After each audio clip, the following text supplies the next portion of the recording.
ẹ̀yin èèyàn wa ẹ wò ó ọ̀rọ̀ ti débi ọ̀gbagadì báyìí lórí ọ̀rọ̀ ẹ̀sìn Islam ńlẹ̀ Yorùbá. Mo fẹ́ kẹ́ ẹ wá lọ gbọ́ ohun tó ṣẹlẹ̀ lónìí nígbà tí ọmọ ẹrú tó pàdé ọmọ ọkọ. Ọkùnrin kan tó jẹ́ ọmọ ìlú Saudi Arabia ó wá sórí ètò àwọn MS Baba lónìí. Ẹ wò ó gbogbo àṣírí tó wà nù Islam lọkùnrin mà tú. Mo fẹ́ kẹ́ ẹ farabalẹ̀ kẹ́ wá lọ gbọ́ ìtakò ọ̀rọ̀ sọ tó wáyé láàrin ọkùnrin tí mò ń sọ yìí àti àwọn àáfàá ilẹ̀ Yorùbá bí wọ́n ṣe bára wọn ń takò ọ̀rọ̀ sọ wípé báyìí ló ṣe rí kò rí bẹ́ẹ̀, eléyìí báyìí ló ṣe rí eléyìí kò rí bẹ́ẹ̀. Ẹ wò ó ẹ má jẹ́ n gbà yín lákòókò, ẹ̀yin fúnra yín farabalẹ̀ kẹ́ wá lọ gbọ́ bí wọ́n ṣe ṣàlàyé gbogbo irọ́ tí wọ́n ń pa fáwọn èèyàn nílẹ̀ Yorùbá nínú ẹ̀sìn Islam. Gbogbo ẹ̀ ní arákùnrin ti tú. Ẹ farabalẹ̀ kẹ́ wá lọ gbogbo ṣe lọ. Ẹ já wẹ́kọ̀mù àlejò wa láti Saudi Arabia. You are welcome. We are miss you. Ẹ bá wa ṣe sálàlé wa sálàm fún Lora Ẹ̀dà. They are doing sálàlé wa sálàm for you, Lora Ẹ̀dà. I think I did understand that you are talking with him about like beating the wife beating. Yeah, that's what we're discussing. You can take, I give you the mic, sir. Understand Arabic? Ẹ̀rọ Allah, wọ́n ní ṣe gbọ́ Arabic, ẹ máa bá ọmọ Allah sọ̀rọ̀. Ẹ̀rọ Allah versus ọmọ Allah. Let's I use my mind. No, because like if you understand Arabic, I can just like put up Sheikh Uthman al-Khamis or Sheikh Sha'rawi or Salih al-Fawzan or even Sheikh al-Huwaini, just like to actually answer your question and answer you to show you that you can beat your wife in Islam. Okay, you said you wanted to show me where you can beat your wife in Islam and some proof of it. Yes, who do you want? Sheikh Uthman al-Khamis, Sha'rawi, Salih al-Fawzan? Just choose. Choose the sheikh you want. I think you understand what we are talking about, sis.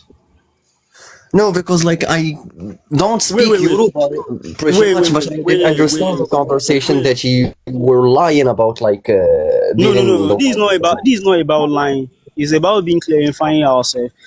He give me the verse in Quran how to treat your wives when they disobey you.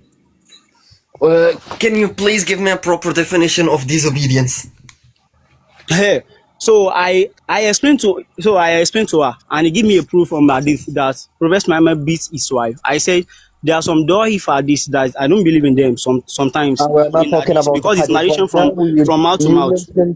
Wait, how come you gonna talk about the hadith when you actually mentioned the Quran? So now I'm gonna ask again the question. Give me a proper definition to what is disobedience. Okay, the appropriate answer for the disobedience. Yes, Islamically speaking, what is disobedience? What is when you gonna consider the woman is being disobedient to her husband? Okay, I don't consider a woman being disobedient to her husband in many ways. Let's assume you have like before you started. From dating side, you can tell your wife this is what you want, this is what you don't want, this is what you want, this is what you don't want. Or there is something happening between you and your wife inside the house. Maybe you have some issue, something like maybe you are having some argument. So apparently you wanted to go out or to work. So it began to hold you from the door, like you can't go out until you tear your clothes. Does that not disobedient? Okay, that will also be considered as disobedient in Islam. So wait, let me explain myself finish. So your wife tear your clothes. So you mistakenly because of the anger issue you have, you mistakenly eat it from this. You slap her, right? So from that anger, you don't slap her. We consider it beat us as well. We consider it beat as well. No, you see, you don't know the religion. You just want to talk for talking. I think you just heard or you just memorize stuff without understanding it. I'm not. This is not a matter of memorizing. We are trying to clarify the meaning.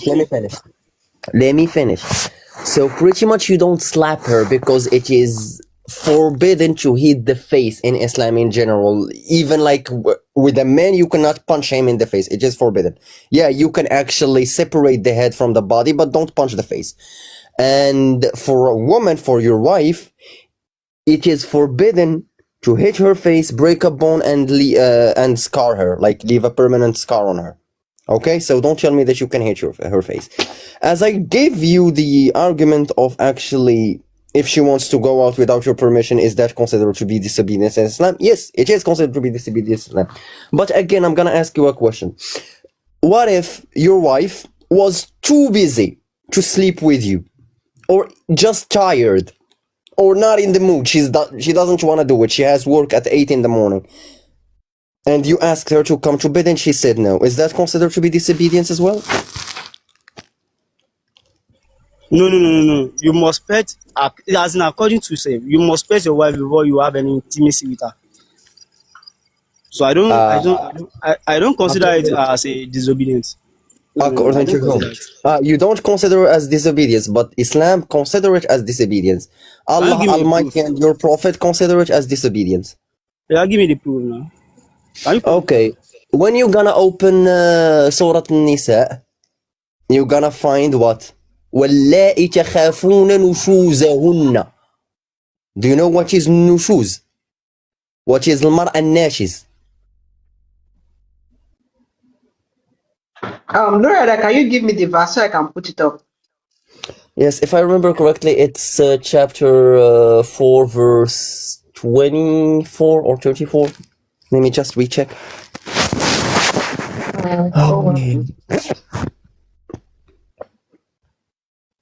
Where is my Hello. Sorry, I was eating. Okay. لا تخافون نشوزهن فاجروهن في المضاجع. About the return to the beach. من نساء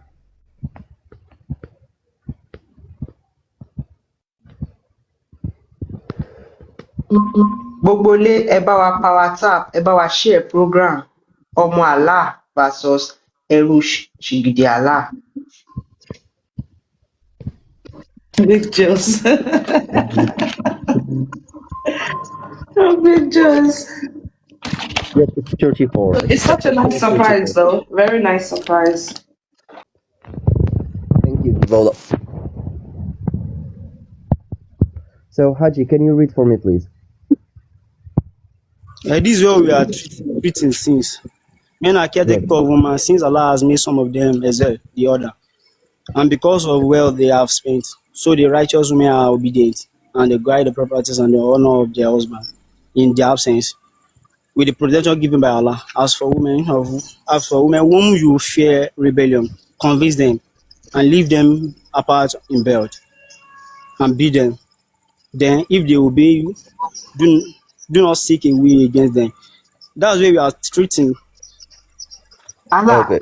Loretta, I have the hadith about if you call your wife to bed and she refused, then Allah calls them till daybreak. I don't know if that's the one. Is it? Yeah, Wait. The angel I will think. curse them. Wait. I think the lone rider is talking about the Quran verses that bring that whenever you call your wife for any intimacy or fun, like if she refuses, consider as disobedient. Like you need to do something like that. Beat them for it. Yes. Yes, Lone and rider. actually, the hadith in front of you, it's considered to be Sahih hadith. You say We can't hear you properly. We can't hear you properly, Lone. So the question, I think the simple question, Gbogbole ni wípé, ṣé o lè lu ìyàwó ẹ tó bá pè é? Like so, Lone rider, if lone you rider. No. 1 second, wait. I think the question is very simple. Can you beat your wife if she refuses to have, let's say for example, you call her to bed for sexual intercourse? Ṣé lè nà ìyàwó yín tó bá refuse láti ṣe àjọṣepọ̀ pẹ̀lú yín? Because it's Question. considered as disobedience. So please, that's the question. Go ahead. That's the question he asked. So I asked him to give me a proof from it. He said that he's in Quran, that's why I saw from Nisa. And he's trying to read it from me. Àtijọ́ sọ yẹn lẹ́ẹ̀kan náà mo ló láwọn nǹkan tó lè ṣe tí màá fi sọ pé bí a pè mí náà ṣe padà náà. Mo ní tó lọ́ọ̀kì mi tó yá aṣọ mi. Ṣẹ́yìn ìjìbá jọ sọ̀rọ̀ látàrọ̀ ni. Haji, I brought you Surah Nisa because I want to talk about the verse and what does nushuz in Arabic means. Oh yeah. Since the Quran, it happened to come to Muhammad in Arabic and pretty much in the tongue of Quraysh. So pretty much the word nushuz has a very, very different meaning than the English version. You see, like for example, let me give you a proper tafsir of nushuz, and you can find it actually in al-Baghawi or in al-Jalalain. So المرأة nashiz, the woman who we call nashiz in Islam or in Arabic, meaning that the wife that disobedient on her husband, doesn't follow his orders, and also the one who, that call her to bed and doesn't come to bed for Your whatever. mic again. Oh, okay. I think now it's good. So I was saying that المرأة الناشز is considered to be nashiz in Islam is when the husband call up for her wife and she wouldn't come to bed and she will refuse for unreasonable reason in Islam, which means that she's not on her period or give birth or sick. Meaning in any kind of situation, she needs to do it. The husband has the right on her wife's body. It doesn't matter if she's tired. It doesn't matter if she's not in the mood. It doesn't matter if she has work to do in the morning. It doesn't matter even if she is doing laundry or making him something to eat and he asks her to come to bed, she needs to come to bed. If she said no, then we're gonna go to chapter 4 verse 34 when Allah said that you can actually advise them, abandon them in bed, and hit them eventually. No. You are reading something right now. From where? No, literally, I'm not reading. I was just speaking from my memory right now. If you want me to read, I can read you Ibn Kathir. You only ask when you ask me that. Should I bring the Can you tree of consider Ibn it? Kathir? Wait, you said that can we consider it as disobedience when you call your wife for intimacy or you want to have a fun with her? So can we call it disobedience? I said no, like it's not disobedience. You said that you have proof for it in Quran, and you are talking about Surah An-Nisa. So I'm trying. I told them Brother, to do you know what is bring it tafsir? out. Do you know what is Tafsir. tafsir, or you explain the verses and interpret the verses as you want? Wait. The tafsir. That's the group of alphas that they were right. Like you know what they call tafsir. It's a group of alphas. Like they debate on it. Like this how they wrote it there. That's what they call tafsir. Do you know who is Ibn Kathir or Tabari? Yeah. Do you know who is Ibn Kathir or Tabari? Do you know them? Or okay, let me explain to you. Sheikh Imam Kabir Tabari, he is the first one who actually gave explanation and interpretation of the Quran following the tawatur of the previous generation of Muslims, aka the Sahaba and the Tabi'een. For example, Tabari gonna take the words of Ibn Abbas, the cousin of the Prophet, and the one that the Prophet called the translator of the Quran, Turjuman al-Quran or Hibr al-Quran in Arabic, which means that he's the one that understands the Quran better than anyone in this world except for Muhammad. And you're gonna tell me that Tabari or Ibn Kathir or those previous scholars, they are just bunch of people that try to explain the Quran. Yeah. Some of our Muslim brothers here, they don't take Wow. the word of all those scholars. They said they are just ordinary human being. Like we have one sheikh in our No. Hold on. I'm not talking about you. I'm talking about that. Like Jamil and all that and follow for that's what they do. They don't take their word. They say that's not Allah teaching. Only them. Do you Don't speak write that. Arabic, bro? Don't write that. Brother, Wait. Please, I do you wanted to speak ask a Arabic? Do you question speak from please. Arabic? Please, just do you speak Arabic? I don't. You don't. Literally, you don't speak the language of Allah and the language of the Quran, and you're trying to explain it to me, a native Arabic speaker, and grew up, born and raised as a Muslim. and I literally had to bend my knee in circles trying to listen to Sheikh and Harry while studying the Sharia for 5 years. So yeah. Did they force us like to learn Arabic before we praise God? I'm not gonna say that they're gonna force you, because they don't have to force you or doing anything. But If you like or not. understand? No, what I'm saying is that do you understand what you are reciting while prayers? Because you cannot pray in English or in Yoruba or in French or even in Amazigh. Sure. That I understand that one. I learn. I don't really go You far do in Arabic. understand? Okay, can you please? Wait. The first. Explain, Let me please. myself. Wait. I want you to explain to me what does mean وَاللَّائِي تَخَافُونَ نُشُوزَهُنَّ. Explain it. Go ahead. You asked that. Did I understand when I'm on praying on Salat, like what I read? Yes. Now I'm asking you. Did you understand what I just said? Translate for me in English, or even you can translate it in Yoruba to You can the open your people camera watching. and translate it. That's not the question you're asking me. We are praying with. I'm asking another question. Okay, I'm asking you another question. Can you? I don't care about Surah Al-Fatiha. Surah Al-Fatiha is just God speaking to himself about himself. Literally, think about it. If the Quran is Allah's word, so Surah Al-Fatiha is Allah speaking to Allah about Allah. It's like I'm just gonna right now speak to me about me. And I'm gonna be saying, oh, look at Lone Rider, he's so amazing doing this and that and cooking all the Muslims. Like, this is what Surah Al-Fatiha for me. Since I can understand it, by the way, properly. Now I'm asking you. I wanted to review Can you translate or understand وَاللَّائِي تَخَافُونَ نُشُوزَهُنَّ? Go ahead. I don't think you understand Arabic. So Eru Allah, hold on. If there's any Afa in the building that you can speak Arabic, you can say hi in the comment section. Then I bring you up from the comment section. Arabic speaking. Aja, he doesn't know what is even defending. Cannot even speak the language of Allah, and you are coming here to defend Islam. Can you okay, you are attacking Arabic. Can you off your mic. If you can speak Arabic in the comment section, say hi. Judge nobody. Do you want me to bring you up?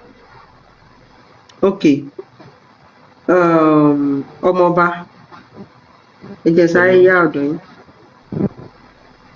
Okay then.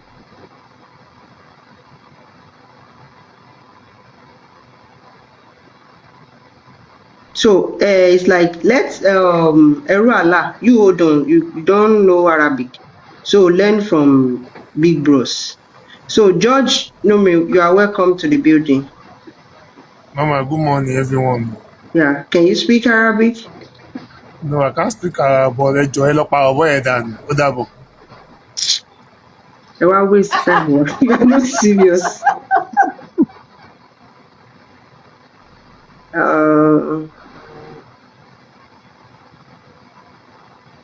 Arabic, you hold on, Jai. Abdullah, welcome. Yeah, Ekale. Good evening. Yeah, ṣé Mùsùlùmí ni yín? Yeah, Muslim ni mi lè Arabic, but kí ló fẹ́ point? Kí ni point Arabic yẹn? Ṣó wà nù hadith kan ni? Ṣó wà nù Quran kan ni? Oh my That's God. the main thing we are treating.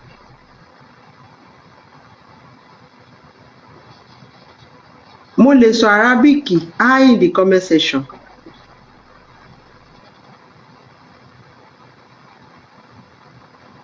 Arabic speaking, hi. Arabic speaking Muslims only. This is crazy. Okay, prophets. It's like prophets know how to. Prophet Shelley, so Arabic. Yeah, prophet can speak Arabic. Yes, ma'am. Shebele, so Arabic. Pẹ̀lú gọ̀rọ̀. Okay. Ọmọ àlá gangan láti Saudi Arabia náà ti dé yìí, low rider. So Loretta, Prof is here, is Arabic speaking, and the Eru Allah, one of your Allah slave in our land. Victor Joseph John now.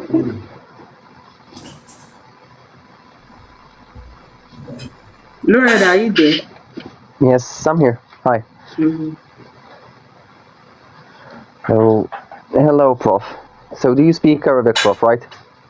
Yeah, I speak Arabic. جيد جيد.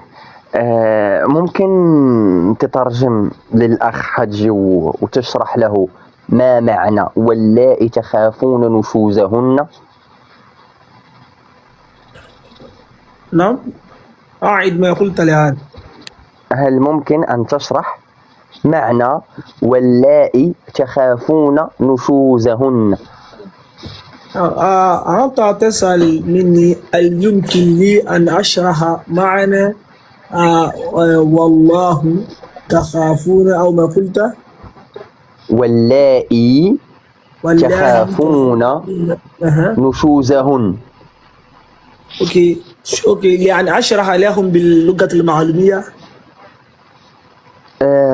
نو اشرحها لي أنا أولا، بعد ذلك اشرحها لهم. أوكي لأن أشرح لك. نعم. So أنا ما كنت معهم من قبل، انضممت معهم الآن، ولم أعرف ما هم يتكلمون عنه سابقا. نتكلم عن جواز ضرب الزوج لزوجته في الإسلام حسب القرآن والسنة. يعني هذا الصورة التي تظاهر في هذا نعم، إن الآية موجودة في سورة النساء. أوكي، أيتكلمون عن إذا عن هذا الحديث؟ أيتكلمون عن هذا الحديث؟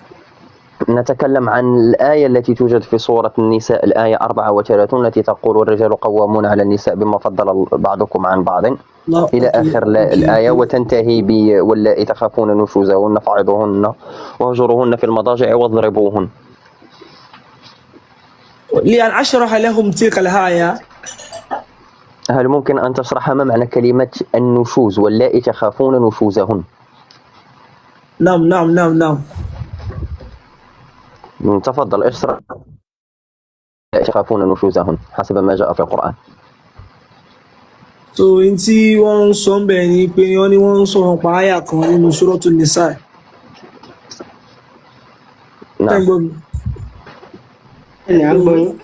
Ní ìwà mọ̀ ṣé wọ́n try sọ pé kí n tú fún yín ni àbí àwọn náà ni mò ń bá sọ̀rọ̀ yẹn. Nǹkan tẹ́ ẹ sọ tẹjọ discuss lẹ máa sọ fún wa. Ok, wọ́n jẹ́ kó yé mi pé ní àyà kan wà nù náà. Prof, n tó ń sọ ni pé kó kọ́kọ́ tú fáwọn, ó ní kó kọ́kọ́ tú fóun kó ṣẹ̀ṣẹ̀ wá tú fáwọn èèyàn. Ok, kọ́sẹ́ bẹ́ẹ̀ ni pé ní kó ṣàlàyé. àwọn fún ara wọn ti nímọ̀ fún ọmọ àyà yẹn tẹ́lẹ̀, tí wọ́n kọ́ fẹ́ kí n put tẹ̀ síta ìyẹn ní normal kíní. So ẹjọ́ tí ẹ bá lè bá mi yẹn tó lè bá mi gbé Suratu Nisa yẹn sójú screen ní àyà alákọ̀ọ́kọ́ yẹn. Allah wife Arabic. Bẹ́ẹ̀ni.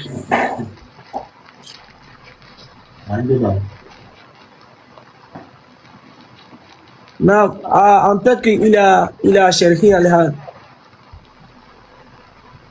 نعم، إذا كان ممكن الأفضل للمستمعين أن ننهي المحادثة باللغة الإنجليزية. أوكي، لأن أشرح باللغة الإنجليزية. Yes, you can explain the verse in English. ما شاء الله. شو أشرح الآن. أيوة من جاية يا جدي. لون رايدر. Yes. ماذا تريد أن تخرج بهذا من الذي يفهم اللغة العربية؟ فقط لأثبت وجهة نظري للأخ حجي سامي الذي لا يستطيع أن يفهم اللغة العربية وما معنى كلمة النشوز في القرآن. ما شاء الله، ولكن ولما كنا هنا من الذي وجب أن نتكلم ونتفسر على إنجليزية ويوروباوي هكذا ما نكون هنا. نعم، ما ممكن أن تعيد؟ نتكلم بالتشريح وبالمعنى على اللغة الإنجليزية واليوروبية كذا. نعم، أنا لا أفهم لغة اليوروبا ولكن أفهم اللغة الإنجليزية. نعم، أفهم عليك. أوكي، فهمت اللغة الإنجليزية. نعم، يس. أها، نذهب على ذلك. ẹ bá wọn gbé English yẹn jáde so a máa kọ́ lọ láti. ètò láyé ẹ ti tà wá fún ọmọ lárúbáwá àbí. أظن أنا ما بالي كل هذه أبدا. ṣé ẹ ní ṣàlàyé nǹkan tẹ́ sọ fún wa ni. kò ní di lárúbáwá mọ́ kán gba ká English lọ báyẹn. ẹ ní ṣàlàyé nǹkan tẹ́ sọ fún wa ni. mo ní kí ló dé tó fi sọ pé òun nídìí ọmọ ẹrú tó gbọ́ lárúbáwá ó wá ní òun fẹ́ bá ẹni yẹn sọ̀rọ̀ kóun máa gbọ́ yí ẹ̀ ó ṣe gbọ́ lárúbáwá sí mo á ní pé n tó ṣẹlẹ̀ ni pé níbí báyìí èdè wa àti èyìnbó làwa máa fi ń tú gbogbo ohun tí lárúbáwá torí pé lárúbáwá wà important sáwa ń bí báyìí kò sí tó kàn wá pẹ̀lú èdè wọn yẹn bó ta fẹ́ mọ̀ túmọ̀ tó wà ń bẹ̀ sí ohun tí mo sọ wá mo á ní ṣe bóun gbọ́ English ó lóun gbọ́ English dáadáa mo á ní kàn gbé wá ní English wà lè go. no àwa tẹ̀fẹ́ jẹ́ kán bá lárúbáwá sọ lárúbáwá ká bá lè wo authentication lárúbáwá tó wọ́n defend so ni ó máa tó ṣẹlẹ̀ sometimes ṣe mọ̀ pé àwọn irú ẹrú àlá tó wà lókè yẹn báyìí kò gbọ́ wá kí n pa ẹ́ kò gbọ́ wá fáktùlù kò gbọ́ ní lárúbáwá ṣùgbọ́n ó fẹ́ defend lárúbáwá tí lárúbáwá ní pé fáktùlù áàdì báyìí kò mọ̀ túmọ̀. mo kò ṣe rí èmi ò understand kan máa conversation yìí àwọn kankan wà tí mo gbọ́ nú ẹ̀ mi ò kàn lé mi ẹ̀yìn ṣé àwọn bàyẹn ń jiyàn ní ṣẹ́yìn. ẹ ṣàgbọ́ wá kí n pa ẹ́. jáìlì bèlè kọ́lé ọmọ ń pa àwọn kan ní jáìlì bèlè kọ́lé bì ẹ̀yìn ara wọn náà ní. follow me. ó yá professor ẹ bá wa tú àyà yẹn kà kéde ṣàlàyé fún wa àwọn brothers and sisters wa wọ́n ti débi wọ́n láwọn lè nà ìyàwó wọn àwọn ẹ̀kọ́ àláàyè àwa ò dẹ̀ fẹ́ lórí ilẹ̀ wa báwo lẹ ṣe rí sí ó yá ìkà. kí wọ́n bá mi scroll àyà yẹn lọ sókè padà. lọ sókè ibi tí báwo. ìyẹn ti Quran verse gbọ̀ngàn tí ó ṣe English. ok ẹ gbá gbé Quran ẹ̀jẹ̀ kan ẹ̀jẹ̀ kan tún lárúbáwá ẹ̀ so a lè rí wàgìrì bú náà yẹn a lè rí gbọ́ dáadáa.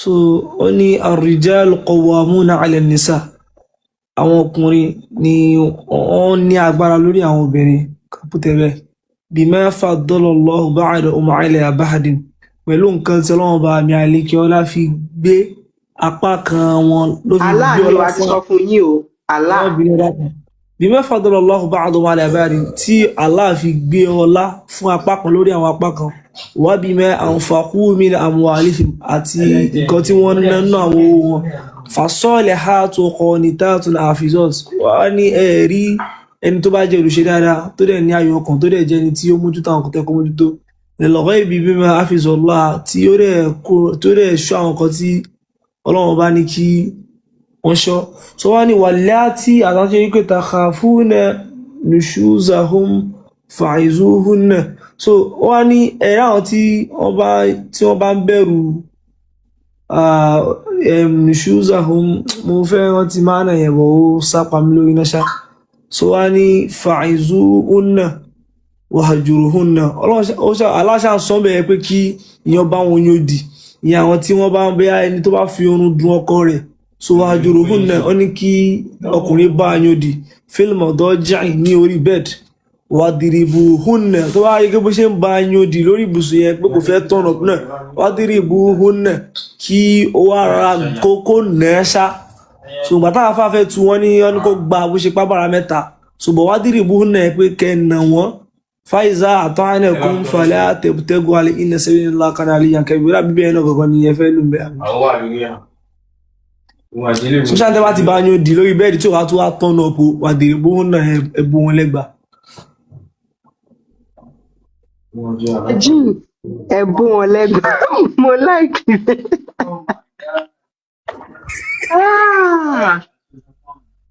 alright so gbogbo ilé àyà ẹ̀ náà ni a ti gbọ́ pé kí a máa lọ síwájú lọ sẹ́yìn so maybe we'll move on to another question Lorida, this our professor I even want you to talk to this professor Yeah, It's sure. like the guy sound to be to me intelligent, and we want him to be free from Allah, but he's still a slave of Allah. But he just take everything. So I want you to explain to him who Allah is and how dangerous is going to be for him being a Muslim and also in our land. Okay. I would like you to explain how Islam was being spread, like the hadith Sahih Muslim 25 that Muhammad said he has been ordained by Allah to fight people until they testify that none has the right to be worshipped, and the danger in jihad and everything, and how dangerous. Yes, sure. So let's start from the last point of how Islam did actually spread.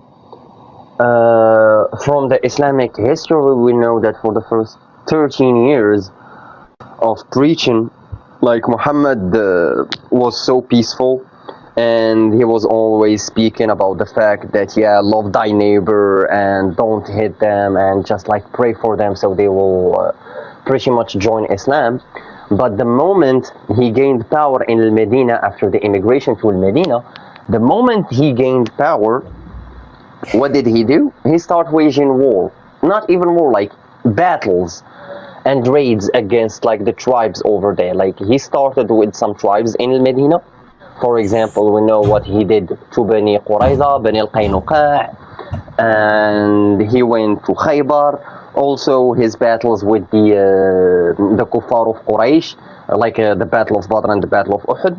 Why all of that happened? Because Allah, he wants to, and because he's so violent, just decided that peace is not an option anymore, and we're gonna start unaliving people and enslaving them. Because Muhammad was a warmonger, and he was a general of war.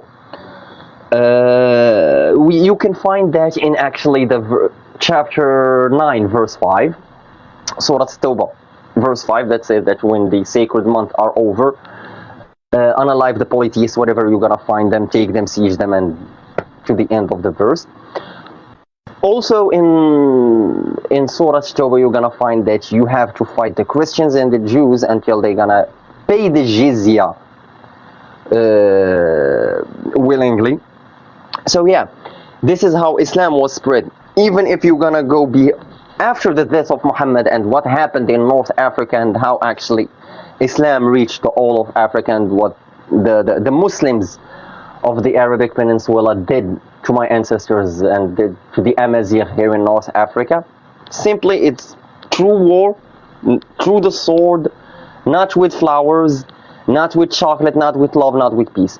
They came to North Africa, they unalived people, they took slaves, they sold them cheap in the Levant region and in the Arabic Peninsula easily. So that's why we are Muslims today. Because our grandparents were sick of paying the jizya every month or seeing one of their children being taken away as payment. So they just joined Islam. If you cannot beat them, just join them. Who is Allah and why Muhammad chose Allah to be his God? Most people don't know, especially most Muslims don't know, that Allah was actually a worship idol in the Jahiliyyah time, in the ignorance time before Islam. Allah was very known in the Arabic Peninsula. Thus, the name of Muhammad's father was literally his name, Abdullah, the worshipper of Allah.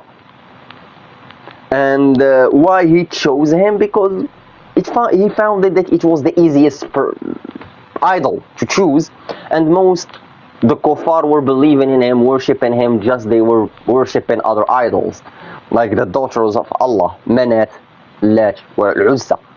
He chose Allah specifically because his father and his grandfather worshipped him, and especially all of his tribe, Bani Hashim, were a little bit too close with Allah. He is just an idol. Islam is just like a pagan religion that took a step forward to say that they are not, and they are monotheistic.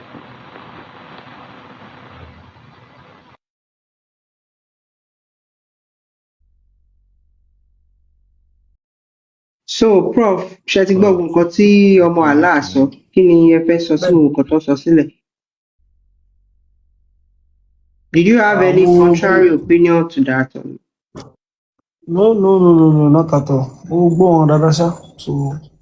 So kí ló wá dé tẹ́ sì fi ń ṣe, why are you still worshiping Saudi idol? Kí wọ́n ṣe tún ṣe ń sọ ọ́ sí ló ṣe tún clear láwọn kankan. So as Saudi Arabia tó tún sọ wípé ní àmàláwọ̀ yẹn pé òòṣà kìíní ni tẹ́lẹ̀ before kìíní so. Kò ń ṣe òòṣà o, kò ń ṣe òòṣà, àwa ọmọ kóòtù òjìrì nìkan la ní òòṣà, ẹni oríṣà dá, special being.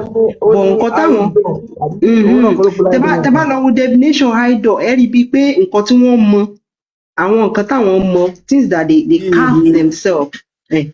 A lè pè ní ère in our own language, ère. Bí ká mọ ère, àwọn ère tó máa wà lọ́jà yẹn, tó máa wà ní àwọn ojú ọ̀nà mẹ́ta yẹn, òun ni. So kò ń ṣe òrìṣà. Yeah. Hey, Jos, I have a question for Lone Rider.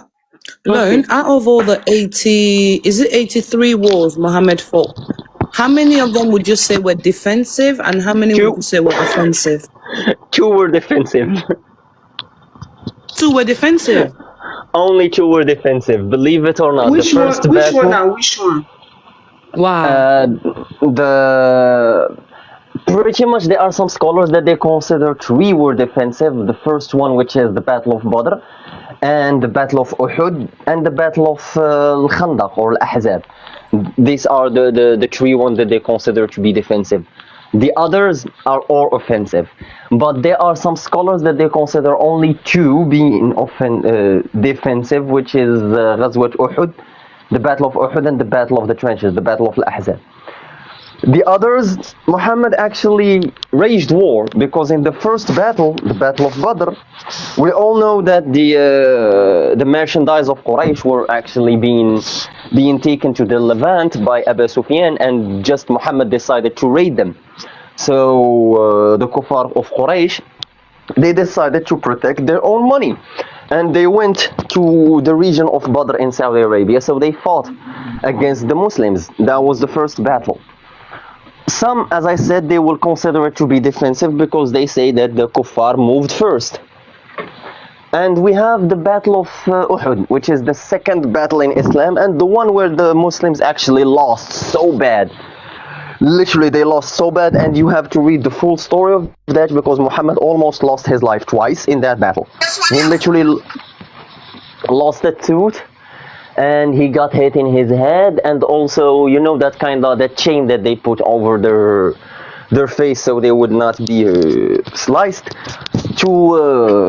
that chain like entered into his cheek, and it scarred him for the rest of his life.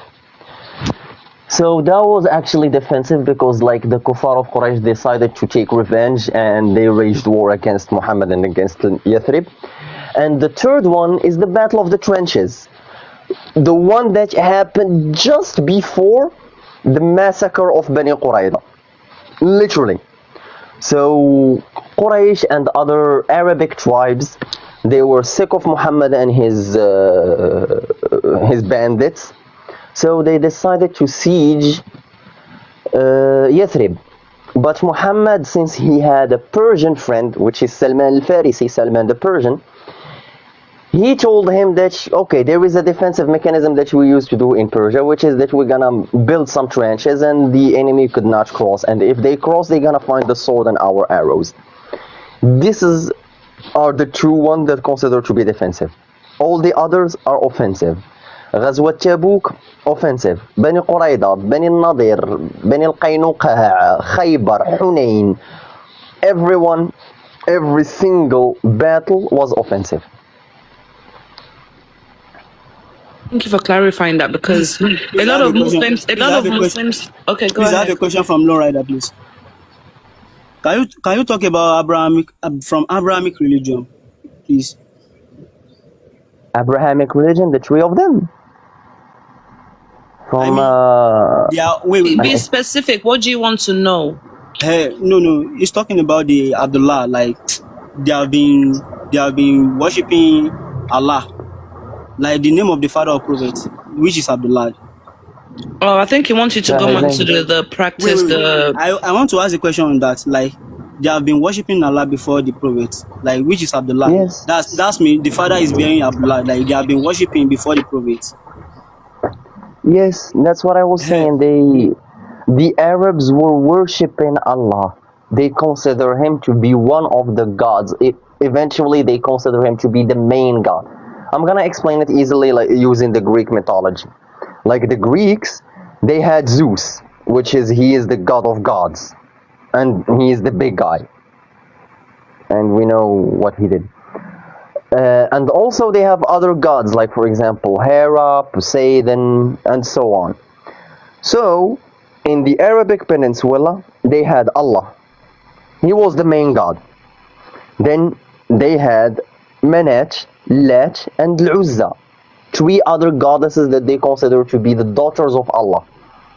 Then we have also some other gods that they used to worship. So Allah, just one idol amongst many in the Arabic Peninsula. All right.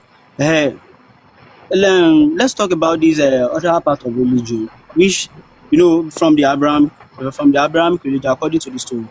Some parts are from this side, which is Isaac. Some parts, which is Prophet Muhammad, is from Ismail, which is Arabian side. So can you talk about when the Jesus came from Aramaic language? That is Aramaic. Do you heard about that Aramaic language? By the way, Islam doesn't believe in Jesus. Who is Jesus in Islam? We have Isa in Islam, that's not Jesus. We have Isa in Islam. Yes, Isa is not Jesus. Even the translation, it's not correct. Because Jesus came from the Aramaic word. Aramaic. Yeah, Aramaic word Yahshua. And Isa, it's literally till now so many scholars, they are trying to figure out where this word came from. Is it Aramaic? Is it like old Hebrew? Because it's not even an Arab word. What Muhammad did is that he misunderstood the Nasara, the Christians in the Arabic Peninsula, and he considered him to be Isa. But who is Jesus in Islam?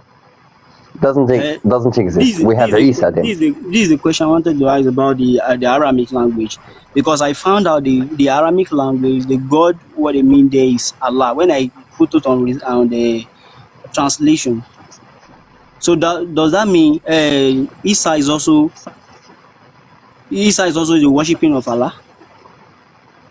Isa is also worshipping of Allah. Is he worshipping Allah? Yeah, according to Islam, all the prophets and all the messengers were Muslims and they worshipped Allah. According to Islam, is that true? Absolutely not. But because when we're gonna go back in time, if we're gonna find Jesus ever existed and Abraham ever existed and Moses ever existed, and we're gonna tell them Allah, do you know who is Allah? They'll be like, what are you talking about? We don't know who's that. Who's that? Does he play for Real Madrid or what? Because they were Jewish. They weren't. Yes. They wouldn't have even called it that. Yeah, like just a very, very big misunderstanding. If you remember, Jibola, the other day, like I think it was 2 years ago, I told you that the Jews of Medina, they love to prank Muhammad and give him false information and joke around. I heard about that. So, have you ever heard about the story when there was this kafir from Quraysh who went to the Jewish group and he was like, can you please give me some questions? I want to ask Muhammad to see if he's true prophet or no. And then they gave him three questions. The three questions were, who are the seven sleepers? Who is the man that went from east to the west? And what is the soul? So pretty much Muhammad, when he received those answers, he told the guy that I'm gonna reply to you and I'm gonna answer you tomorrow. But for some reason he did not got the answer until a month later. When he came back with the answer in the Quran, He was talking about the seven sleeper. He did not even give them a proper number. Literally in the Quran, you're gonna find, oh, they were 5 and their dog was the 6th. Oh, no. They were 7 and the dog was the 8th. I mean, they were 4 and the dog was the 5th. No proper answer. And that's just like a mythological story, Hebrew story that they used to tell their children before going to bed. Lone. Then we have, yes? I'm sorry, I just want you to pay attention to the comment. I think people really want you to go into depth with the Sharia law. I don't know if you've got time. We want to know what the Sharia law consists of. And because right now, I don't know if you've heard, but you know, they've got a radio channel on here right now as well. So it's literally been broadcasted everywhere as much as we can. And so we want to talk about Sharia law in depth. What are the punishment? What are the benefits? What are the implications of Sharia law? And is it barbaric? Is it compatible with society or humanity? Thank you.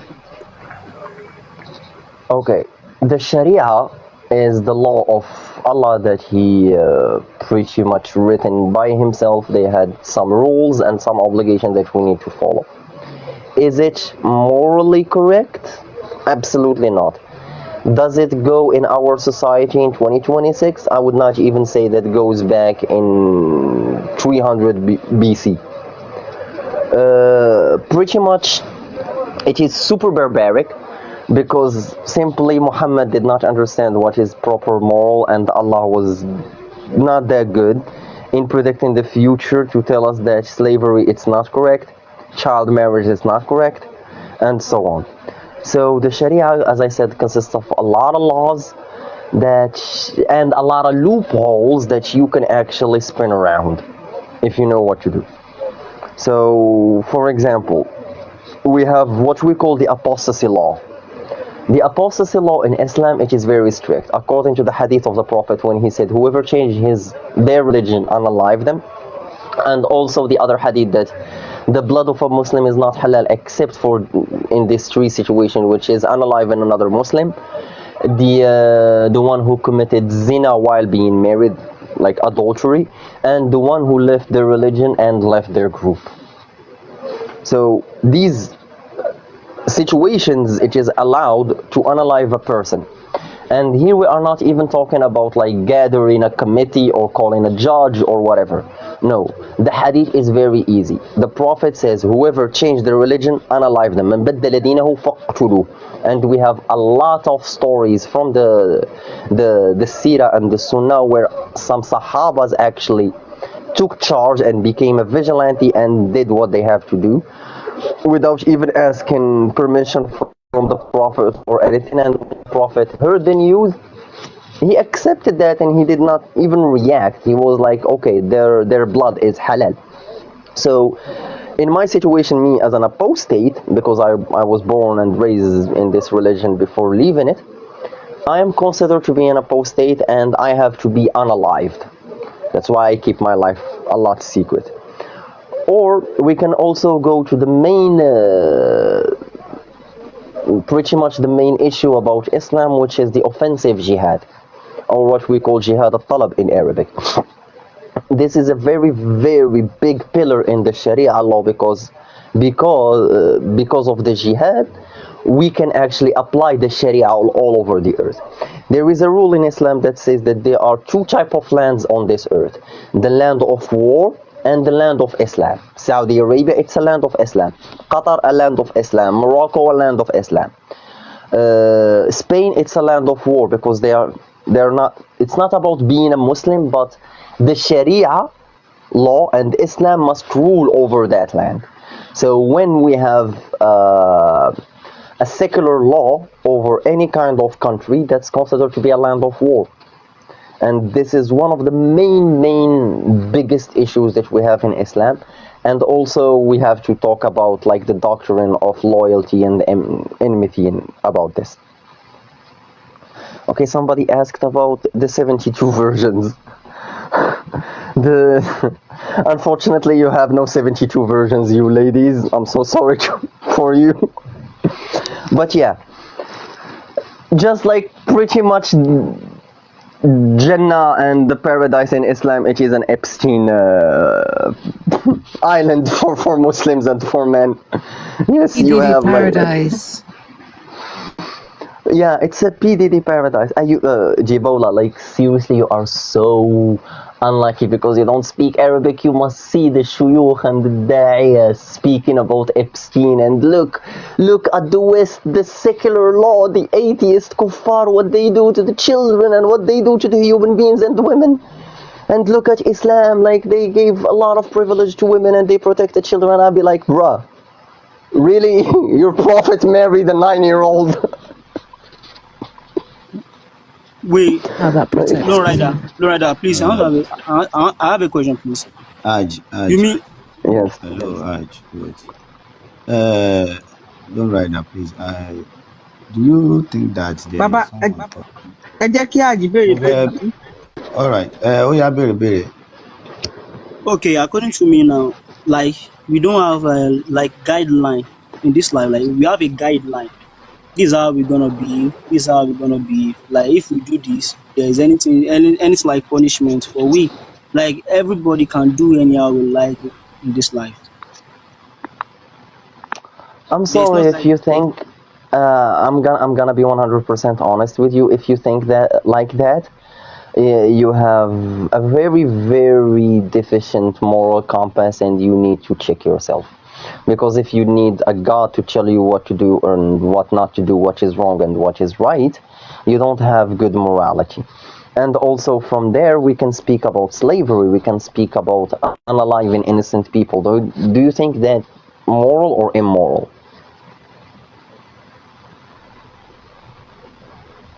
That question's for you, Haji. I can't hear you clearly. You said I'm not aliving. Like who? Like innocent Yeah, people. unaliving apostates. Do you think that's moral or immoral?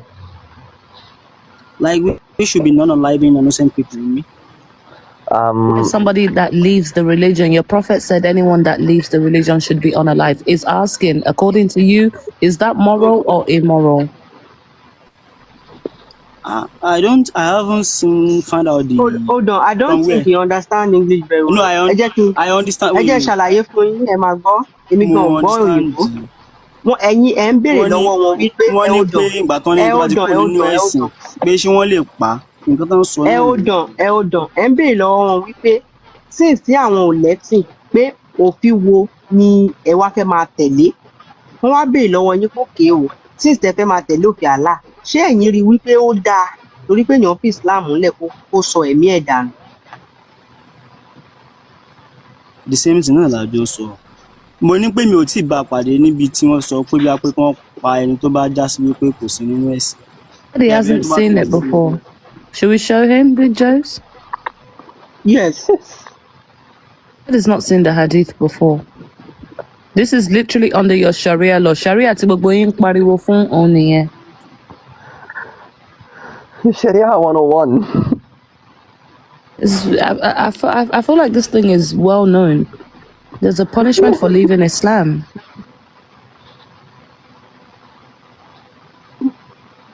Alhamdulillah for the laws of the kuffar. Alhamdulillah for the kuffar law. Because can you imagine how many people? Some people have to live their life in secret. Some people have to hide, pretend to fast during Ramadan, living double Remind lives. me, it's next week. Yeah, and Lorada has to pretend this year. How long have you been pretending? 8 years? Oh, 7? It's 11 years. This Ramadan will be the 11th one. 11 years of hiding, pretending. And then you will say Islam is peaceful. That's the hadith in front of you. You can read it. Faktuluhu. Ẹrú Allah àti gbé wá o. Ọmọ Allah ń sọ nǹkan ẹ̀yin ní kò sí níbẹ̀. Ẹ ní sùúrù náà. Ṣèbí Arabic tí ó kì í tó kó ti já Arabic báyìí sìn báyìí lẹ́yìn fi gbà gbogbo tó bá sọ. No, I'm trying to find out the truth. Èlé òun ṣe bóyá pé kí ni. The truth náà lélẹ̀ yẹn láti gbé dé. Ẹ ní sùúrù. Mo ti sọ fún yín ní ẹ̀ẹ̀kan. Tí a fẹ́ defend nǹkan fún mi, ẹ kọ́ mu wá nù kan. So àdìsí tó máa back ẹ̀ up. Ẹ kàn mú àdìtì wá pọ́n ní immediately as in mo ní ìlú ilé kan. Lorida. Okay. I even want you to explain something before. Hold on. Hold on, no? There are some group of Sheikh, I don't know, maybe is also in Islam. Now, what they are saying is that any hadith that they cannot find in Quran, that hadith is a da'if. Is that right in Islam? Who said that? Does Albani knows about this? There are some of No, no, this is not correct. some of We the have No rider. Akewitorojẹ in our land. That's what they are No saying. rider. No no, rider. no, no, Wait. no. Give me a second, Haji. Give If me a I second, review, please, please, no rider, please. please a second. I'm gonna lose my chain of thought. Just to answer the question with no jokes, there is a kind of procedure that we have to follow to tell if this hadith is sahih or no. And that procedure is literally called the science of men, in Arabic ilm al-rijal, which has a lot of under science, if we want to talk about like subcategories under it. We have what we call jarh wa ta'dil, what we call sanad wal ishah, what we call ilm al-matn, al-an'ana, and so on. We have to see if the chain of narration is correct. There is no liar, no fallible person in that chain of narration. Then we have to see the words used in the hadith. Like, do we have a similar hadith using different word? Do we have another hadith, even if the chain of narration will be considered to be weak? Is the method of it, is the content of the hadith correspond to another one? So you cannot just say if it doesn't exist in the Quran, it's a da'if hadith. And also we have the abrogated verses in the Quran. The Quran has abrogated verses that either been abrogated by the Quran itself or by the hadith. Like, for example, mut'a marriage, or that short period marriage. Chapter 424. In chapter 424, you're gonna find that mut'a marriage is totally halal, but the hadith made it haram. The hadith literally abrogated that verse, and mut'a marriage right now it's haram. Can you explain what muta marriage is? Okay, so mut'a marriage, the proper translation or the literal translation for it is pleasure marriage, meaning that it's simply just halal prostitution, if I'm allowed to say the word. Literally, just you're gonna go find a girl, you're gonna give her some kind of payment under the dowry, and you're gonna tell her that, oh, you know, we're gonna be married for 3 nights. And that's it. And after the 3rd night, the marriage is totally annulled, and she can do whatever she wants, and you can do whatever you want.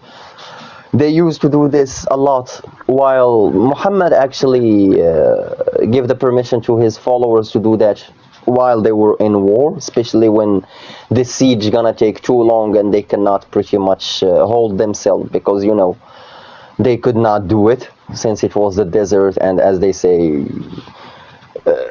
the women were wearing like revealing clothes. So pretty much the men, they asked Muhammad, like, give us a break, bro. Like, we cannot just keep it to ourselves. We have to do something or we're gonna explode.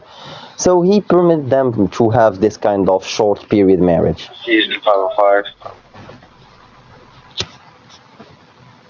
Interesting.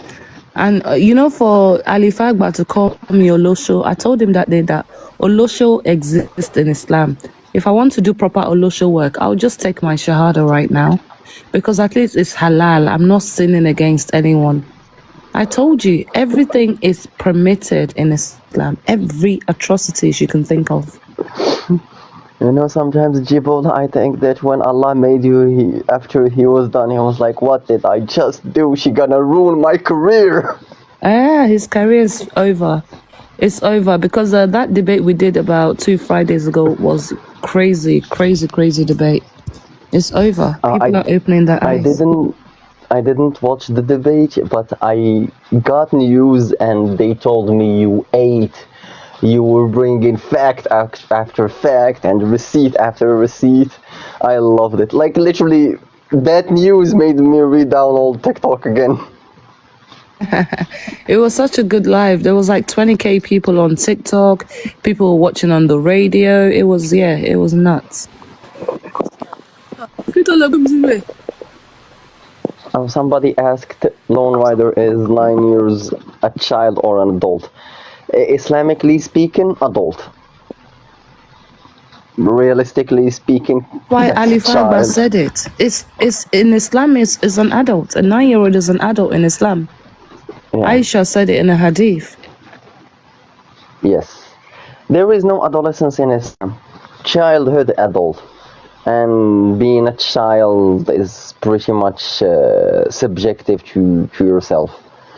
Because like according to Islam, if you're a woman, like you're not considered to be a child if you have pubic hair, manage to have your first period, pregnancy, or when you're gonna reach 9-year-old. Prof, did you want to say something, Prof? Etola, I wanted to ask one question the other time. Oh, Big Joes, I mean, you need to relay and continue Lone Rider so far, but yeah, let's break it down Yoruba for everybody so far. Okay, ẹ ṣé. Gbogbo ilé, a kú ètò látàárọ̀. Brọ́dà wa yìí la ní síbí ọmọ Sáúdí ni. Ó dẹ̀ ń ṣe bíi ó ti fi Islam lẹ̀ ṣùgbọ́n ó ṣì ń ṣe bẹni pé òun ṣì wà nínú Islam nítorí ẹ̀mí ẹ̀ kí wọ́n má bàa pa á. Nǹkan tá a fi ń sọ fún àwọn èèyàn wa nìyẹn. Pé tán bá gbé Islam wá, nǹkan tí ó máa ṣẹlẹ̀. So Lone Rider wọ́n bá wa ṣàlàyé Quran 4 verse 34 níbi tí Allah ti sọ ńbẹ̀ pé kí a máa na àwọn ìyàwó wa àti gbogbo ẹ̀ ó ṣe ṣàlàyé. Wọ́n ṣàlàyé èèyàn tí Allah jẹ́ pé ère ọlọ́wọ́ ọ̀tún tí àwọn fámìlì Muhammadu tí wọ́n ti ń bọ kó tó di pé wọ́n bí Muhammadu òun náà ni. Wọ́n ṣàlàyé Sharia tí a bá gba Sharia láàyè pé àwọn òfin Sharia àwọn òfin tó wà barbaric pé tóun bá tiẹ̀ máa ṣàlàyé ẹ̀ gan pé kò bá òfin àwọn ayé arúgbó yẹn pé kò bá mu talk less of pé ó fẹ́ bá òfin ìgbà yìí mu. So àwọn ẹrú Allah kan náà wọ́n wá wọ́n bá wọn jiyàn pé nínú Sharia wọn ò ní kí wọ́n pa ẹni tó bá fi Islam lẹ̀. Òun náà la fi gbé àdìtì Sunnah An-Nisa 4059 tí Ànábì ti ń sọ tó dẹ̀ tún tí Allah náà dẹ̀ tún fi ọwọ́ sí ìyẹn nínú Quran pé ẹni tó bá fi Islam lẹ̀ pé kán fáktù ló ń hùn kí wọ́n pa á. So àwọn ilé tí mo rántí nìyẹn. Ẹ ṣé gan. Big Joes, Professor? Yes. Miss Hey, Tolaye, ẹ fẹ́ béèrè question lẹ́ẹ̀kan yẹn. Ẹ má bínú, Prof. Lone Rider, are you there? Yes, I'm here. According to my own perspective, I don't think there is a particular prophet called Muhammad. I think that everything that is in the Quran was compiled by a powerful people that want to use the book to enslave people. Because according to what I'm saying there, I have a lot of verses that was copied from the Sumerians book. Have you read about some Sumerians book then, like Genesis and Emesh and others? Because immediately, exactly that the fiction was there about Noah, about the creation of Adam, about Cain and Abel and everything. They cover everything from the Genesis to Genesis in the Bible. So after the Bible, as you know that Quran is Arabic Bible. That is the only definition that we can give to Quran. Because everything that is in the Quran was in the Bible also. Nothing changed. But the only thing there is, do you think that even can Muhammad be receiving revelation and look as if what is in the Bible? And Christian was not received by Muslim. So when Christians are not in the right way, why everything in the Bible was in the Quran also? So as per me and as per a lot of books, a lot of ancient books that I've read, I can see that the mythology of these people, Quran and Bible is the mythology of these people. There is nothing called prophet. You know, so that is, do you think that Muhammad received revelation or anything. Even as per me, I don't think there is someone calling Muhammad. Everything in this is fiction. And okay, if Muhammad is receiving revelation, why the Quran compile every law of Arabians? The law of Arabians was in the Quran as if they are doing it. So nothing changed. So according to me, you may correct me, I stand to be corrected. According to me, everything in the Quran was the sense of Arabs, the characters of Arabs, and the way of life of Arabs. You know, because I have like 120 verses that stand as everything that has been doing in Arabians. So what is the difference? So what do you think about that revelation instinct? Do you think the revelation is real, or do you think Muhammad is real? So that is my question. Okay, I totally understand your question, and that's so valid. Actually, as you said, there is this hypothesis that Muhammad never existed, and he was just like a fictional character that the Abbasis managed to create to gain control over the people and to gain control over other part of land.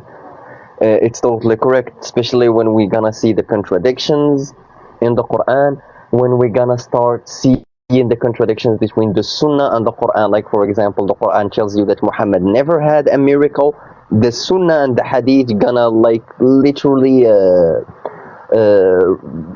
pretty much more than 2,000 miracles that Muhammad performed, from like making a lot of food to splitting the moon. About like the content of the Quran, it is just copy paste from the Bible, from the Torah, from Aristotle. Like, for example, the what's the name?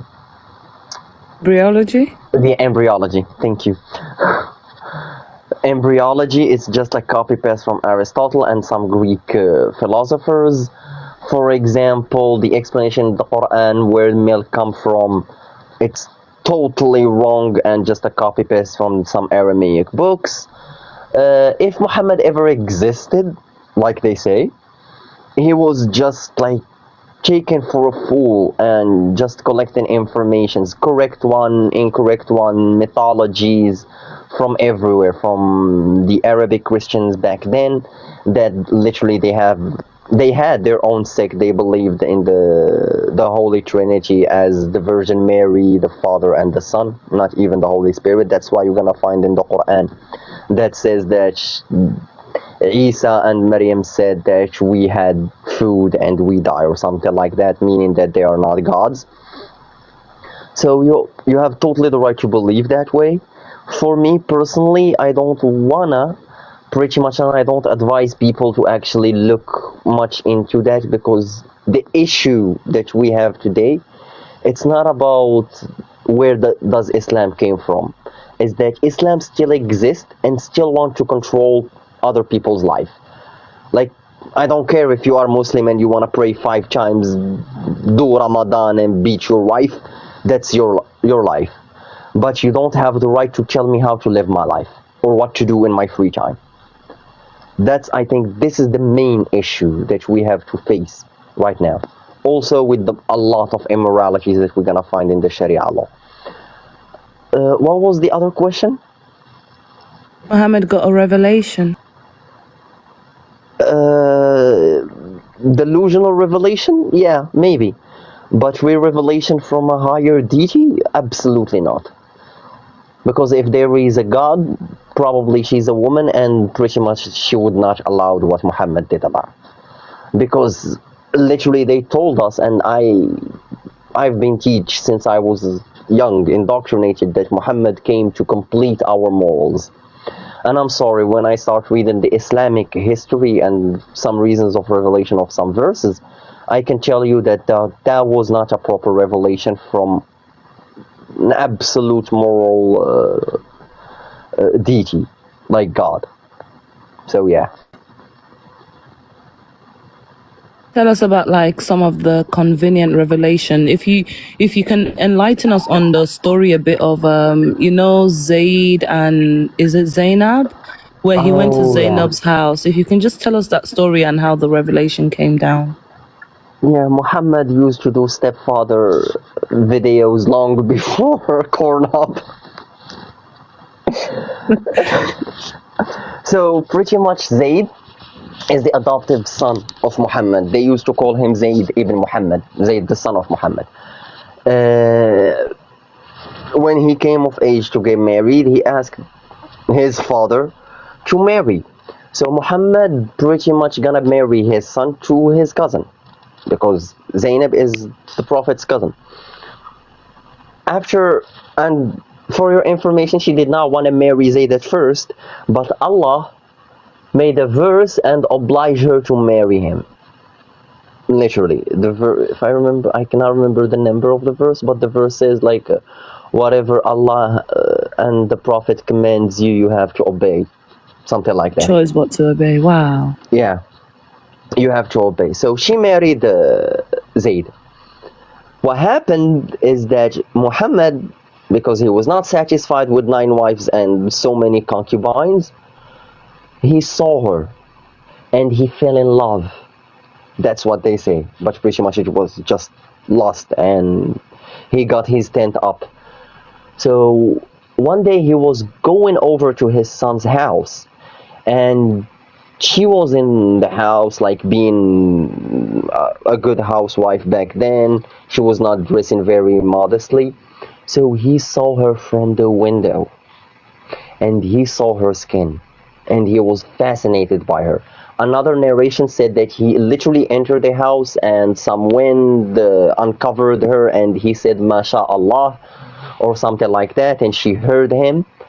Anyway, long story short is that Zayd knew that his adoptive father have a crush on his wife. So he went to him and he told him, if you want, I can divorce her and you can marry her. The Prophet told him, no, keep your wife. A verse came down to tell Muhammad that, yeah, it's okay. I know that you told him that he can keep his wife, but if you are shy, me, Allah, I'm not shy of anything, and I'm gonna tell you that, yeah, whenever Zayd is gonna be done with her and he gonna divorce her, you can marry her. And that what happened. After that, the Arabs and the Kuffar and even the Muslims, they were looking up and down in Muhammad like, bro, what you just did, like, you married your son's Big wife. Joe, sorry, I'm just asking Big Joe to bring the ayah up because it's very important. So go ahead Yes. now. So Yeah. so they were shocked because how come somebody gonna marry their wife's their son ex-wife? What Allah did to save Muhammad from the trouble is that he came up with a verse and prohibited, made it haram of one of the most noblest thing humans came up with, which is adoption. He literally annulled the adoption and he made it haram. You are not allowed to adopt anymore. While the verse came down says that the Prophet never had a son amongst you and you must call each son to their own fathers. Then they stopped calling Zayd as Zayd the son of Muhammad and they started calling him Zayd son of Thabit.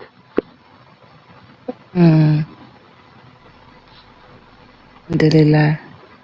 Now Okay, people we have a will cleric ask, here. what did he gain from being a prophet? Do you have anything to say about the black stone? ẹ jẹ́ sáré ṣàlàyé fún gbogbo ilé. So nǹkan tí bàbá wa lóra ẹ̀dà àti bàbá ìtòláyé tí wọ́n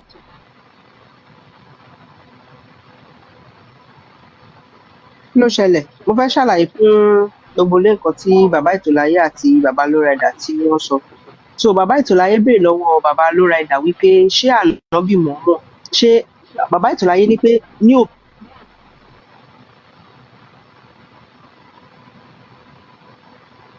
màá gbé English sí, ẹ má pa máìkì mi náà, màá gbé English sí, mo ti gbọ́. mo máa gbé English wá sìn. So mo ti gbọ́ màá gbé English sí. So bàbá Ètòláyé wọ́n béèrè lọ́wọ́ bàbá Lowrider wípé ẹ ti jẹ́ kí n miss nǹkan mo fẹ́ sọ gan.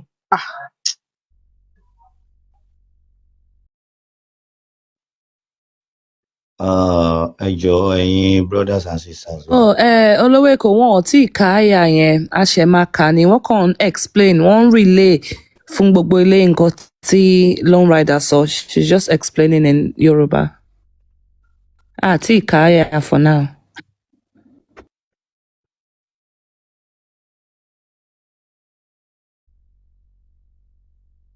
So lórí ọ̀rọ̀ ẹ rí i pé the confidence of ẹni tí ó kọ́kọ́ sọ̀rọ̀ ẹ̀ ó ní mùsùlùmí ni mí máa nà án ìyàwó ẹ̀ ló ń sọ yẹn òye gbogbo nǹkan yóò bá àsìkò ìmú mọ́ gbogbo nǹkan tó wà ń bíbá yóò bá nǹkan kan mu mọ́ gbé e lẹ̀ ṣègbésí ayé ẹ̀ you know so kíní kan máa implicate ẹni oye so ọlọ́run Elédùmarè á ṣàánú wa o Lone Rider. Yes. Can you please discuss with us about the Hajara last word? What do you think about it? Okay, go on. The most paganist thing that they still do till today. So yeah, the black stone. According to the Islamic story, they say that the black stone, it is a stone that fell from heaven, and it was pure white, but because of the sin of man, it turned black. All I can say is that maybe that's just a meteor, and that's what it is, and they believe that that was from heaven. And they used to put it in the Kaaba and worship it.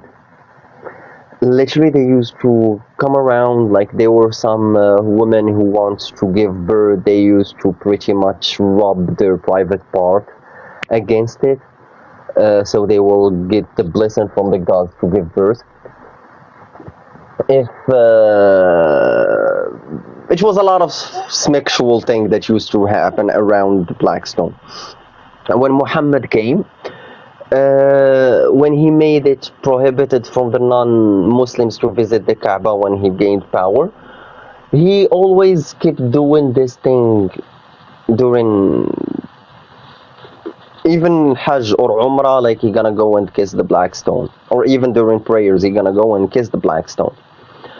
So after his death, Umar ibn al-Khattab literally gonna say a good hadith that he said that I know you're just a stone that's not good or bad for me in anything, but if I did not see the Prophet kiss you, I would never kiss you. So we're just following what the Prophet did 1400 years ago, kissing the black stone. That's what his ancestor used to do before him as a pagan ritual. Yeah, just simple paganism. All right, thank you very much. Alawa Ifshawambema. Cleric. Cleric, are you there? Yeah.